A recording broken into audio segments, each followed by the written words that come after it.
ইউটিউবে ফেসবুকে লিঙ্ক কিভাবে অ্যাড করে সেটা তোমাদেরকে দেখিয়ে দেবো। ইউটিউব চলে গেলে, ইউটিউব চলে যাওয়ার পরে এই যে এখানে তোমার ইউ এ হাত দিলে, ইউ এ হাত দেওয়ার পরে তোমার নামে হাত দিলে, নামে হাত দেওয়ার পরে পেন্সিলে হাত দিলে, এই যে পেন্সিলে এইখানে যে আমার ফেসবুকটা আছে এই ফেসবুকটা কীভাবে অ্যাড করে সেটা তোমাদেরকে আজকে আমি দেখিয়ে দেবো। তো আশা করছি ভিডিওটা বেশি বড় করব না, খুব তাড়াতাড়ি ছোট্টর মাধ্যমেই তোমাদেরকে আমি দেখিয়ে দেবো। তো দেখো একদম ছোট।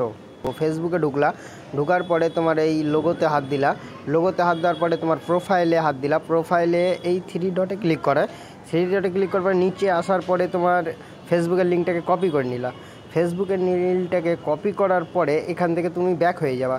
ব্যাক হয়ে যাওয়ার পরে চলে যাবে তোমার যেটা ইউটিউবের স্টুডিওতে চলে যাবে। এই যে স্টুডিওর ভিতরে চলে যাবে। স্টুডিওর ভিতরে চলে যাওয়ার পরে এরকম তোমার দেখাবে।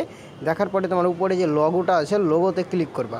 লোগোতে ক্লিক করার পরে পেন্সিলের মতন এটাতে ক্লিক করবা। পেন্সিলে ক্লিক করার পরে এই যে লেখা আছে অ্যাড লিঙ্ক, এই তার সামনে পেন্সিলে ক্লিক করার পরে এই যে এখানে অ্যাড, এখানে দিয়ে দিবা ফেসবুক, লিখে দিবা তুমি ফেসবুক। লিখে দেওয়ার পরে যেই লিঙ্কটা তুমি কপি করেছো সেই লিঙ্কটা এখানে তুমি পেস্ট করে দিবা। পেস্ট করে দেওয়ার পরে ডান করে দিবা। ডান করে দেওয়ার পরে উপরে সেভ আছে, সেভ করে দাও।